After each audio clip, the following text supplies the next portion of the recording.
This is how I. Okay, so I'm trying a few different little things tonight, trying to do a little play down countdown clock. I don't know if the sound came on. But yeah, I just wanted to pop on tonight. Earlier this morning, I was doing a test run with OBS. I'm using Streamlab tonight, but I found an article earlier today that kind of, well, I guess you could say probably angered me a little bit. But let me see if I can bring that up. One thing I'm learning, well, kind of obvious. You got to really be careful what you look at when you come to search for news about the church. Let's see. Oops. So CNN had this article on their website earlier today, which stated that the Pope thinks that the coronavirus pandemic could be nature's response to climate change. Anyway, as the article says, Pope Francis has said that the coronavirus pandemic is one of nature's response to humans ignoring the current ecological crisis. And I'm just trying to find something real quick as I'm doing this. So, in an email interview published in the Tablet and Commonweal magazines, the Pontiff said that the outbreak offered an opportunity to allow to slow down the rate of production and consumption and to learn to understand and contemplate the natural world. Nothing wrong with that. That's perfectly good. We did not respond to partial catastrophes. Who now speaks of the fires in Australia, or remember the 18 months ago a boat could cross the North Pole because glaciers had all melted? Who speaks now of the floods? I don't know if these are the revenge of nature, but they are certainly nature's response.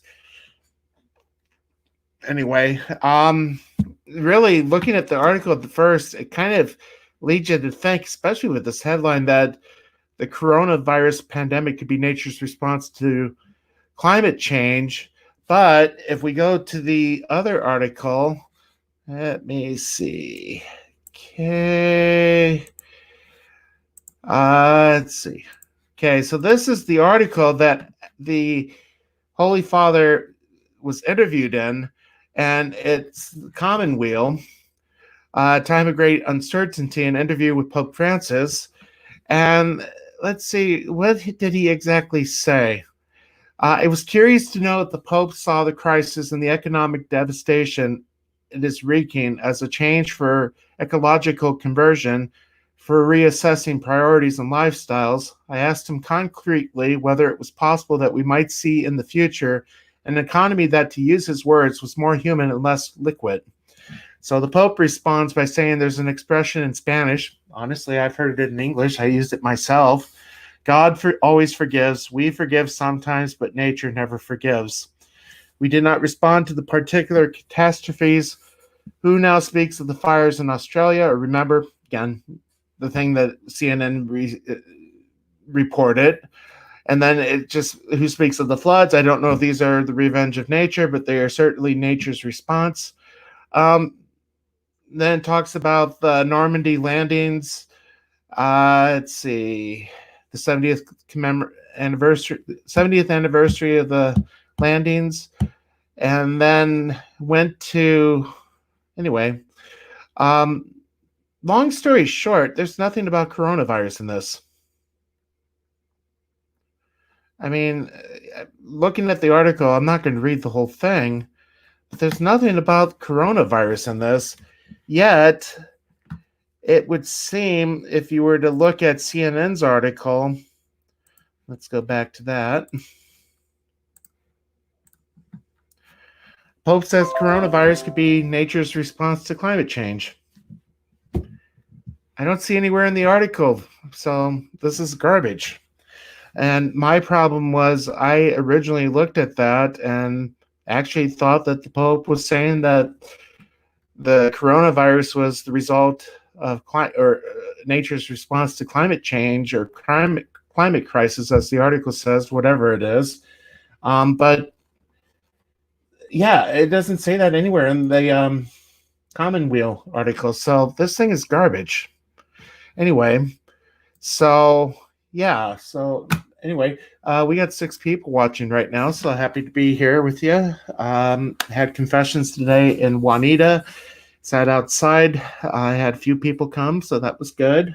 It's probably the first contact I've actually had with a physical person in probably 2 days, mostly because living on my own, I don't see anybody, and it's okay too. So, but getting ready for Holy Thursday tomorrow. Normally, this would be a day I really look forward to because it's the one day when we do not have a morning mass, and usually I could sleep in, but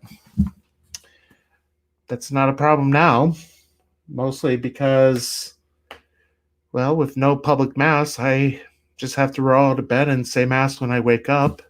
But like I said, I've been trying to keep a normal schedule on this. So been aiming to do 7 o'clock mass like we normally do. But tomorrow we'll have mass at 7, and then Good Friday will be at 3. I'm going to be doing a streaming of the Divine Mercy Novena earlier that afternoon, and I'm going to try to do that live on here.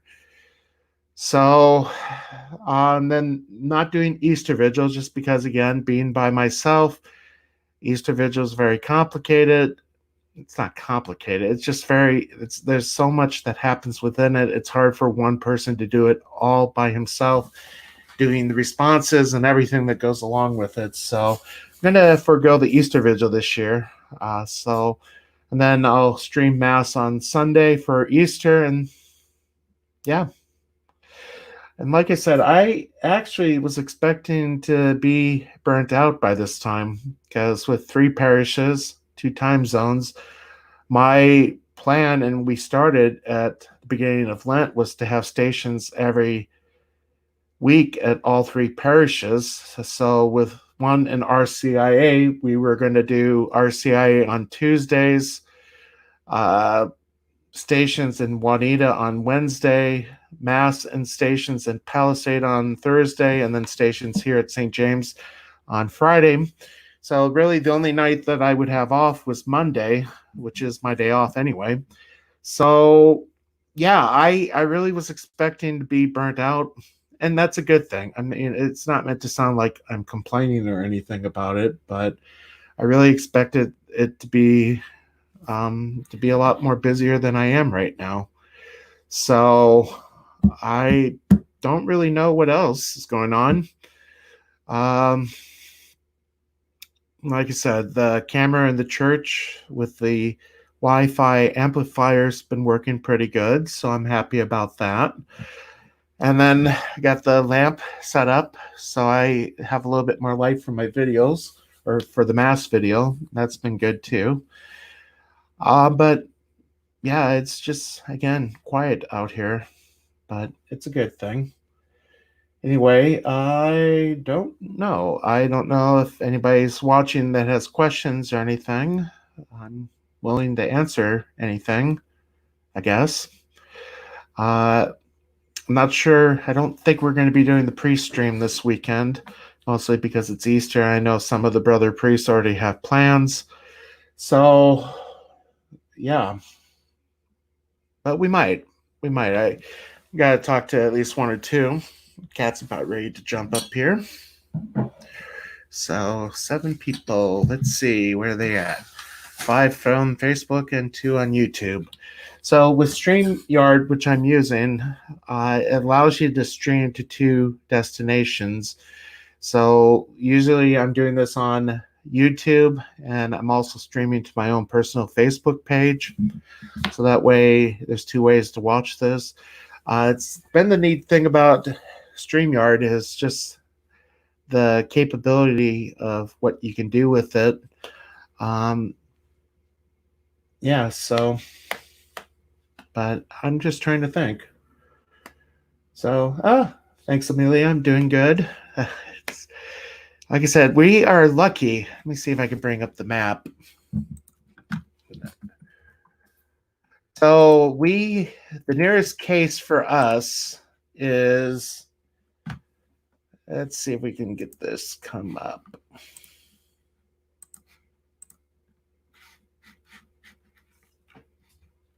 So Nebraska. Let's see this. Okay. So I don't know if you can see, but this is where I am in Hitchcock County, very southwest part of Nebraska. So there's no cases. The only case near us would be in Gosper County, which I actually never heard of. But I mean, I don't know all the counties in Nebraska, but North Platte is about 90 minutes from us. And yes, I have been flossing. I have to go see Dr. Candello probably for a checkup when this is all over. So, so we are lucky. In North Platte, there are in the Lincoln County, which is North Platte. That's one of the biggest towns out here. It's like 23,000. There are 17 cases of coronavirus. They did 181 tests. So, yeah, I know California is doing pretty bad right now. So, I was supposed to go back to Iowa next week after everything was done to go see folks and to spend some time at home since it's been about 9 months since I last went home, but that's now been put on indefinite hold. So, but Lincoln has 40 cases almost now. So, anyway, yeah. So, any good resources for actively living Holy Thursday with teens? I would say if you can find a mass stream, there's many mass streams out there, like on EWTN, my own stream. It's a good way to be able to participate even though one is at home. The way that I've been looking at this is it's been a time to live the family church. And while I'm trying to do this, I'm going to try to bring up a document that I quoted. Oh, John Paul II had a good encyclical on the family. Let's see. Okay, Familios Consortio. Cannot pronounce Latin very well. I've only taken it once, 1 year of it. Let's see. Okay, so let's do this. Whoops.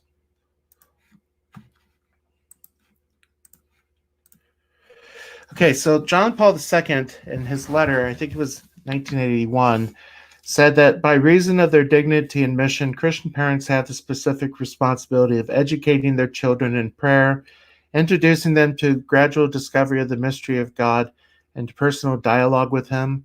It is particularly in the Christian family enriched by the grace and the office of the sacrament of matrimony that from the earliest years children should be taught according to the faith received in baptism, to have a knowledge of God, to worship Him, and to love their neighbor. And this is kind of the heart of it here. He's going to talk about the importance that parents have in raising their kids, and then referring to a quote by now St. Paul VI. This is something I've used almost every year on the Feast of the Holy Family, because it really does talk about the importance and the great role that a mother and a father have.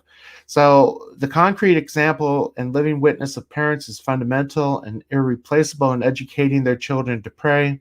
Only by praying together with their children can a father and mother exercising the royal priesthood. And that's the thing that I've been kind of stressing during this time, is exercising their royal priesthood. So as a baptized Christian, we are baptized priest, prophet, and king like Christ. So let us listen again.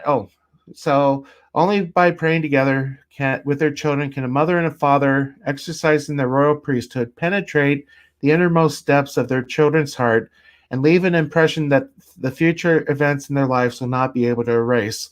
So one of the earliest memories I have is that my parents gathered my brother and sister and I every night, and we said a few prayers and then went to bed. And I don't remember when we stopped, but I remember that. And I think one of the prayers I remembered learning when I was a kid was the Hail Holy Queen, usually a prayer that we say at the end of the rosary. And remember when I started relearning prayers and everything, um, been trying to, yeah, it was one of the prayers that came back to mind when I started praying again. This would have been like 20 years old when I really started discovering the faith. Amelia, what prayers have been helping you through this time? Really, the big prayer that's helped is the Mass. I mean, okay, this isn't meant to sound like I'm bragging or anything or kind of gloating. I'm not trying to gloat, but the fact that I'm a priest means I get to say Mass, and it is a great honor to be able to say Mass. And even though these times really suck right now, where the people are not able to join, I'm grateful that I can still say Mass. I mean, it's weird saying it on my own. It's almost like it's been like a month on vacation, and not saying that this has been a vacation. This is definitely not a vacation, but I went to Topeka, Kansas. Yeah, so I went home 9 months ago, and then on the way back, I went to St. Louis and then Topeka. I wanted to go see. No, that was last summer. It's hard to remember everything. So last summer, when the missionary was here, I went to Lincoln for a few days. Then I went down to Topeka to do some family history research, and I said mass in my hotel room. So that's kind of how this has been feeling, is just the awkwardness of saying mass by yourself. Um, so yeah, mass has been very, very good, important over these last few days. Uh, Friday, as you know, is the start of the Divine Mercy Novena leading up to the first Sunday after Easter, Divine Mercy Sunday. So I'll be doing that. Um, but anyway, with that article, mothers, do you teach your children the Christian prayers? Do you prepare them in conjunction with the priest for the sacraments they receive when they are young? Communion, confession, and confirmation. Do you encourage them when they are sick to think of Christ's suffering, to invoke the aid of the Blessed Virgin and the saints? Do you say the rosary together?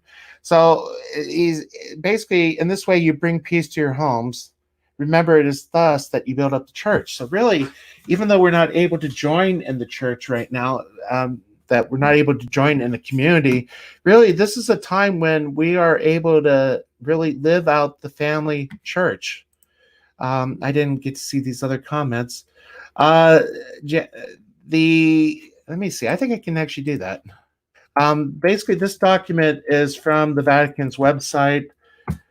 Let's see. And I believe it was point number 60. So, number 60. So, yeah. Um, the other thing, too, is, we have CCD here once a week, and we do the best that we can, but the faith has to be really learned at home, too. I mean, we do the best that we can with the kids for the hour and a half that we have them, but the faith has to be backed up with what is learned at home. It's the same thing that I kept telling people when I was teaching high school, that, we could teach you the faith, but if it's not lived at home, what good is it? You pay to have your kids go to Catholic school, but if they're not going to mass on Sundays, then we do the best that we can. So, but yeah, so that was a document. The other thing, I want to see if I can bring this up too. So last night I spent some time looking up articles from 1918 during the last epidemic, and oh darn, where the heck? Here we go. So I'm going to try to bring this article up. This is from Fremont, Ohio in 1918. Okay, let me see how this is going to work.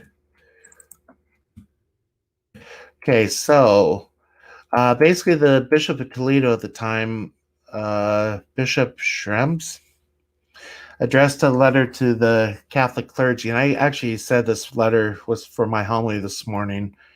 Um, it is our manifest duty to cooperate wholeheartedly with the public authorities in the measure adopted by them for the control of the epidemic and the safeguarding of public health.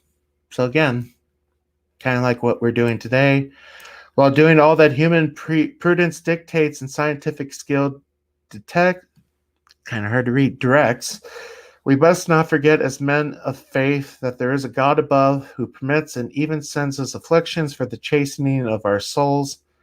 Let us have recourse to him in earnest suppliant prayer and implore his mercy. Religion has ever proven the one solid comfort and strength of the human heart in time of trial and danger. And this is something here too. I think these next two paragraphs are really very relevant in our time today. While the public worship in our churches have been suspended, the holy sacrifice of the Mass will continue, of course, to be offered by the clergy. That's what we're doing now, just like they did in 1918. The faithful are exhorted to unite themselves in spirit therewith and to supply as far as they may through the holding of family devotions for the default of public service. The big difference is now that you can watch the Mass on TV, on the internet, or on TV. The very sense of loss that comes to us through the suspension of public worship will serve perhaps to bring home to us the beauty and the comfort and the spiritual consolation of our holy religion. Sometimes it is only when we lose a thing that we begin to appreciate its meaning, and I have to scroll up, and its worth. So, but this also is very true, and this is kind of what I've been saying. Let every Catholic home then become a sanctuary of devotion during these days of spiritual privation. On Sundays, more especially, let all unite at the customary hour of divine service to recite at home the prayer of the Mass in spiritual union with their priests, who will celebrate privately, and to read the epistle and gospel for the day with some approved commentary or instruction, or to recite the rosary and the litany of the saints. So, and then concluding by saying, while we must do all that human prudence and counsel directs, let us humbly bow beneath God's chastening hand, and acknowledging our own offenses and shortcomings, look up with perfect trust and unshaken confidence to God our Father. In sickness and in health, in life and in death, his holy will be done. So, yeah, it's still very appropriate words from 1918 that apply still today. So it's been neat being able to look at the newspapers from the last pandemic to see what the bishops were telling the people at that time. The one thing I haven't been able to find is what the Holy Father at the time, I think it was Pope Benedict XV, because it was during World War II. Pius X died in 1914, and part of the thought was that he died brokenhearted because he worked so hard to prevent the outbreak of World War I. So after Pius X died, they elected Benedict XV, and I think he was Pope up until 1920s, I think, because I know they elected Pius XI after him, and then in 1939 it was Pius XII, who I think will be a saint one of these days. They just opened up the Vatican secret archives recently, so the flood of information is going to become available. The idea that Pius was Hitler's pope is a bunch of garbage. Don't believe that. So, but anyway, so been going a half hour. That's not too bad. 6 people watching. This thing tells me 4 are on Facebook and 3 are watching through YouTube. So, yeah, so this is, like I said, this has been an interesting time. It's really hard to keep track of what day it is. I know, I think it's going to go on for at least another month. I mean, we're almost to the first month. I know it was the day before St. Patrick's Day, so it would have been March 16th.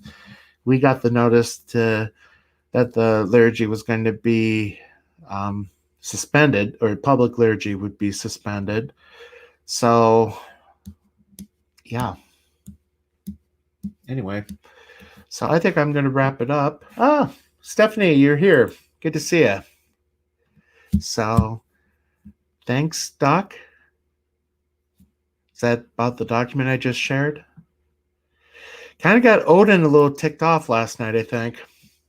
Um, so the main thing for the article that I just showed, yeah, yeah. So main thing, one of the complaints that people are saying that this is the time when we need to have the mass all the more, and yeah, I understand that, but it's impossible for me as a priest to do social distancing when part of the liturgy requires that communion is distributed. Now, if it was possible to do the mass without the distribution of communion, then yeah, it could be possible to do the social distancing. But I'll tweet you the article I just read. I actually, you could probably find it on Odin's website because I think, as I said, I posted about 6 or 7 different newspaper articles from different parts of the country, like the Los Angeles Times and Philadelphia, and yeah. So anyway, but I think, yep, it's not safe. And the thing is, like I said, it sounds. Let's see. We pray for one another when you celebrate Mass or by yourself. We and the parishioners are active. And the thing is, even though I'm celebrating Mass by myself, I'm not, because we believe that the angels and the saints are with us, the communion of saints, that we unite our prayer with everybody. What was I going to say? Anyway, I really can't think. But yeah, there's a number of elderly parishioners in my parish, and I don't want to be the one that gets them sick. So, not a problem, Stephanie. As I was saying earlier, I heard confessions at one of my mission parishes today, and I saw 4 people, and that's the most interaction I've had with anybody in the last 2 days. So, yeah. So, anyway, I think I'm just going to wrap up unless anybody else has any questions they want to ask. We still got about 10 people watching. That's exciting. Thank you, Amelia. Good to. I don't know why you're. So the reason I'm turning my head like that is I have the other computer on, and it has my Facebook page open, so I can see the comments that are coming from Facebook. But for some reason, the comments from YouTube are appearing on this window that I'm looking at right here. So that's the thing. I'm still trying to figure out how Streamlabs does that. And the thing is, I would like to use OBS, but I don't think OBS and StreamYard are compatible, or at least that's what StreamYard has said. So, but anyway, glad you guys could join me tonight. Stay home, stay safe, save lives. I think that's what the New York motto is right now. So, again, I'll be doing Mass tomorrow night, Holy Thursday liturgy at 7. And then Divine Mercy Chaplet on Friday at 1. Then the liturgy at 3, the Passion of the Lord. That's going to be different because part of it, as you know, is the veneration of the cross. I'm the only one going to be venerating, so. But until next time, take care and God bless.